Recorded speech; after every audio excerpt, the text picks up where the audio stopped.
할렐루야. 아멘. 지난 주일에 우리가 함께 말씀을 나눴던 것은 우리 믿는 사람들이 장성한 분량에까지 자라는데 그리스도께서 원하는 그곳까지 우리 자라야 된다고 말씀을 드렸습니다. 우리의 믿음이 정말로 장성한 분량에까지 자라서 예수 그리스도를 닮아가는 것, 이것이 바로 우리 신앙 성장의 목표라고 말씀을 드릴 수가 있습니다.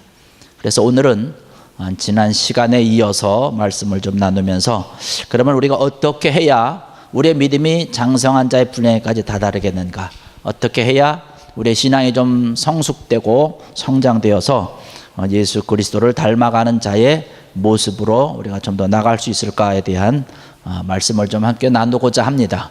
그래서 우리의 믿음과 우리의 신앙이 자라는데 골고루 균형 잡힌 모습으로 우리가 신앙이 자라야 되겠죠. 그러기 위해서는 가장 먼저 중요한 것이 뭐냐면 하나님의 말씀을 사모해야 된다는 사실입니다.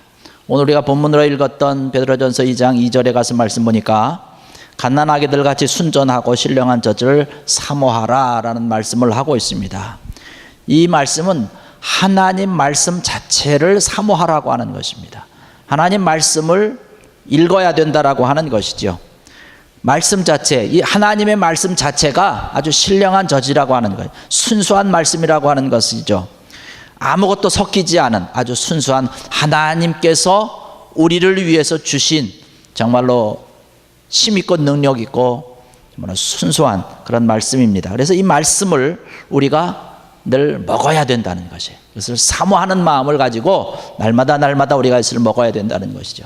물론 우리가 이 성경 말씀을 읽을 때 때로는 이해도 되지 아니하고 때로는 우리가 성경을 보는 데 있어서 어려움이 있지만 이러한 것을 이해하기 위해서 또 돕기 위해서 여러 가지 보조 자료들을 사용할 수도 있습니다. 뭐 큐티 자료라든가 뭐 생명의사 뭐 오늘의 말씀 뭐 이런 여러 가지 것들을 사용할 수도 있습니다. 이런 걸 사용함으로 인해서 우리가 성경을 이해하고 성경을 읽는 데 있어서 도움을 받을 수 있죠. 그러나 가장 중요한 것은 그런 보조 자료를 사용하지만 성경 말씀 자체를 우리가 도외시해서는 안 된다는 사실입니다. 그러한 보조 자료를 우리가 너무나 좋아하다 보면 그 보조 자료들만 또 읽는 분들이 계십니다. 그렇게 되면 또 한쪽으로 치우치게 된다는 것이죠. 이 성경을 이해하고 잘 알 수 있도록 도와주는 그런 자료들은 우리가 음식으로 비유를 한다면 후식과 같은 거예요. 그래서 주식을 먹고 그 다음에 후식을 먹고 이렇게 맛있게 먹지 않습니까? 그런데 우리가 생각을 해본 그 후식만 우리가 먹어서는 우리의 건강을 유지할 수 없다는 것이에요.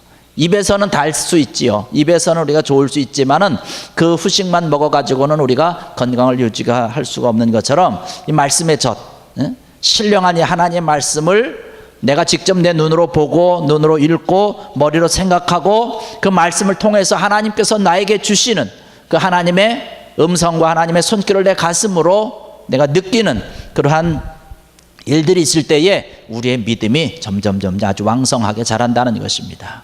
믿음은 말씀을 통해서 나타난다고 말씀하고 있지 않습니까?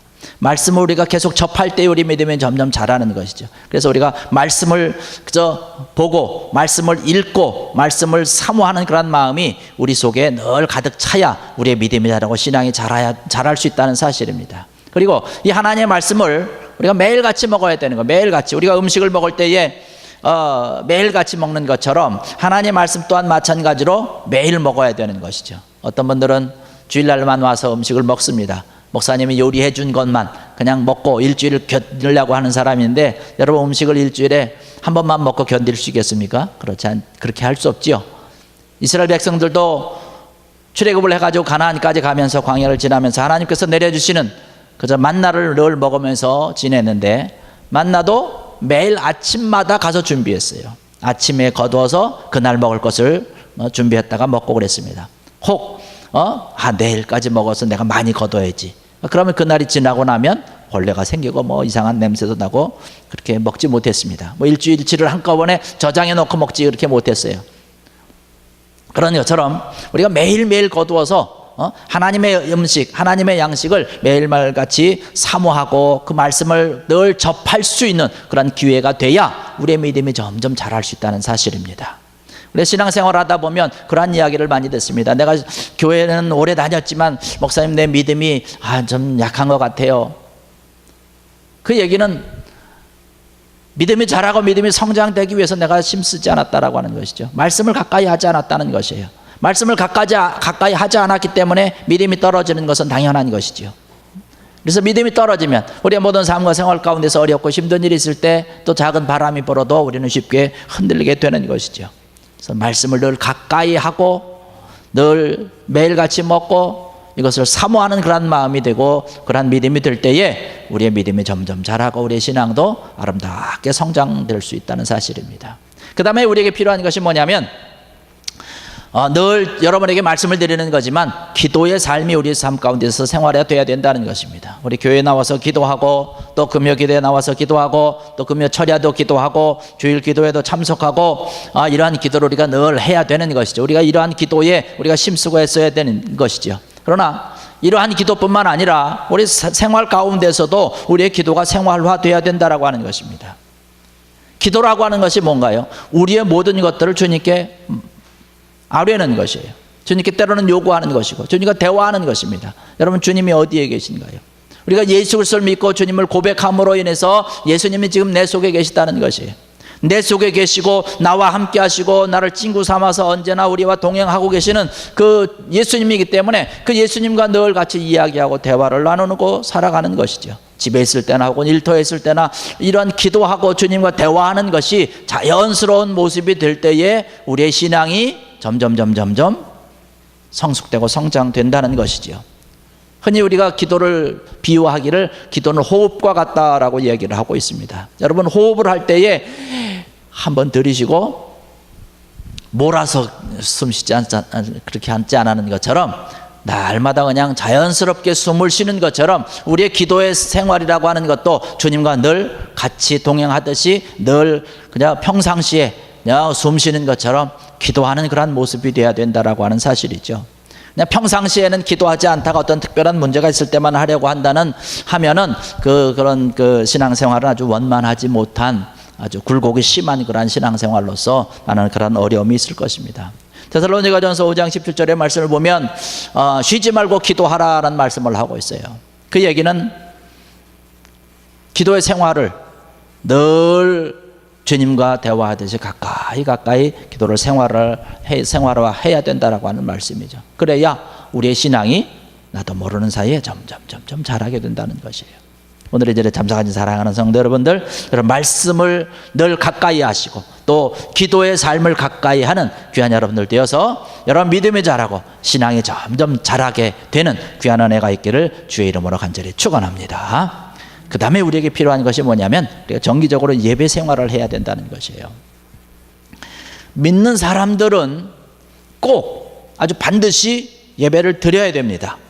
예배를 안 드리면 신앙이 자라지를 않습니다. 어떤 이유로 해서든지 예배를 빠졌다면 그만큼 신앙이 퇴보되는 것이에요. 그렇기 때문에 모든 예배를 우리가 열심히 참석하기 위해서 힘쓰고 노력을 해야 되는 것입니다. 예배를 드리는 사람은 반드시 성장하게 되어 있습니다. 예배를 통해서 우리가 하나님께 영광이 되고 또 나 자신에게 도움이 될 뿐만 아니라 예배를 드릴 때마다 주님 앞에 기도도 하고 말씀도 보고 또 하나님께 축복 기도도 받고 이게 얼마나 좋습니까? 이러한 예배를 우리가 우리 삶 가운데 생활 가운데 늘 가까이 하는 그러한 모습의 신앙이 될 때에 우리의 신앙이 점점 자라게 되는 것이죠. 여러분 예배라고 하는 것은 뭐냐면 우리가 잘 알다시피 하나님께서 우리에게 원하시는 것이 바로 예배라고 하는 것이에요. 이 예배 시간을 통해서 물론 우리의 삶과 생활 가운데서 늘 함께 하시고 우리를 만나시지만 이 예배 시간에 특별히 주님께서 우리를 만나기를 원하고 있다라고 하는 것이에요. 하나님의 자녀된 우리들의 찬송을 듣기를 원하고 기도를 듣기를 원하고 또 부모가 자식에게 늘 모여 있을 때마다 이야기하는 것처럼 하나님께서도 이 시간을 통해서 우리가 예배드림을 통해서 말씀하시기를 원하신다는 것이에요. 그래서 이 예배 시간에 예배를 통해서 주님께서 말씀하신 것을 듣고 또 하나님의 자녀들이 함께 다 모여서 예배 드리는 것을 하나님께서는 기뻐하시고 원하신다라고 하는 사실입니다. 그래서 예배를 통해서 우리가 하나님을 만나게 되는 것이고, 그래서 우리의 신앙이 자라고 점점 커지게 되는 것이에요. 하나님께서 이 정해놓은 그런 예배 시간을 통해서 하나님의 사랑하는 그런 자녀들을 만나기를 원하시는데, 만약에 우리가 예배를 빠졌다고 한다면 하나님께서 그 자녀들을 찾지 않겠습니까? 그래서 아무개 어디 있나 아무개 어디 있나 찾게 되는 것이죠. 여러분, 이 예배라고 하는 것을 흔히 많은 사람들이 생각하기를 어떻게 생각하냐면, 이 예배를 드리면서 하나님께서 나에게 주시는 은혜만을 생각을 합니다. 여러분, 이제부터 우리가 예배를 드리면서 내가 어떤 은혜를 받을까라고 하는 것을 생각할 것이 아니라, 사실 예배라고 하는 것은 하나님께 드려지는 것이에요. 하나님을 만나기 위한 것이 바로 예배라고 하는 사실입니다. 그렇기 때문에 예배를 드리는 것이 이제 우리가 아버지를 만나러 간다라고 하는 그런 마음과 심정으로, 그러한 인식으로 예배에 참석하셔서 기쁜 마음으로 하나님 만나고 하나님을 예배하고 하나님 앞에 찬송하고 하나님 앞에 기도하고 또 하나님 말씀을 듣고 그러한 믿음이 되고 신앙이 되고, 그래서 우리가 신앙이 자라고 우리가 점점 우리의 믿음이 아주 든든하게 세워지는 것이죠. 그래서 예배에 빠지지 말고 정말로 열심히 참석할 수 있는 그러한 귀한 여러분들 되기를 바랍니다. 그 다음에 우리에게 필요한 것이 뭐냐면, 우리 믿는 사람들끼리 서로 그리스도인들과 함께 친교하는 생활을 해야 된다는 사실입니다. 예수님을 믿고 나서 그 다음에 중요한 것이 뭐냐면, 우리 믿는 사람들과 함께 어울려서 공동체 생활을 하게 될 때에 우리의 신앙이 자란다는 사실입니다. 내가 예수 그리스도를 믿음으로 인해서 구원받았습니다. 구원받은 것으로 끝나는 것이 아니라는 것이에요. 함께 믿는 사람들끼리 어울려서 공동체의 아름다운 모습을 하고 있을 때에 우리의 신앙이 자라고 우리가 더욱더 뜨거워지는 것이죠. 좋은 예가 있는데 뭐냐면, 나무를 때는 난로라든가 석탄을 떼는 난로라든가 이러한 것을 보면 나무가 활활 탑니다. 또 석탄이 활활 탑니다. 활활 타는 데 있어 거기서 하나를 꺼내가지고 바깥에다 혼자 놔두면 얼마 가지 않아서 금방 그 불기가 사라지고 식어져 버리고 꺼지는 것을 볼 수 있어요. 우리 신앙도 그와 비슷합니다. 그래서 믿는 사람들끼리 한데 어울려서 신앙생활을 하는 것이에요. 그래서 내가 속한 선교회라든가 속회라든가 이러한 부서 모임에 아주 열심히 참석하는 것은 대단히 중요한 것입니다. 그래서 어딘가에 속해가지고 그 소속감을 가지고 그 분위기 속에서 믿음의 분위기를 가지고 서로 교제하고 은혜를 나누고 사랑을 나누는 것이에요. 그래서 믿는 사람들끼리 자주 만나는 것이 참 좋습니다. 여러분, 초대교회 발달한 모습 우리가 사도행전 2장을 통해서 우리가 잘 볼 수 있는데, 그들은 많이 자주 모였고 항상 모였고 모일 때마다 또 떡을 뗀 것을 바라볼 수 있습니다. 함께 모여서 먹었다라고 하는 것이에요. 우리 한국 사람들은 특별히 먹는 거 좋아하지 않습니까? 사과 한 쪽이라도 함께 나누는 먹는 그런 일들이 있을 때에 서로 친하게 되는 것이고 마음을 함께 통할 수 있는 것이죠. 그래서 우리 믿는 사람들끼리 자주 만나서 먹으면 신앙이 크게 되어 있는 것이에요. 그래서 이러한 친교 생활이 우리가 더욱더 활발하게 될 때에 우리의 신앙이 자라고 우리 믿음이 점점 자라게 되는 것이죠. 그래서 그러한 모임을 통해서 우리가 함께, 때로는 우리의 어려운 일이 있고 문제가 있을 때 내놓고 기도하게 되고, 또 다른 사람을 위해서 기도하고 중보 기도해주고 그렇게 함께 기도해서 그 문제가 응답받고 해결받으면 그 얼마나 기쁘고 즐거운 일이겠습니까?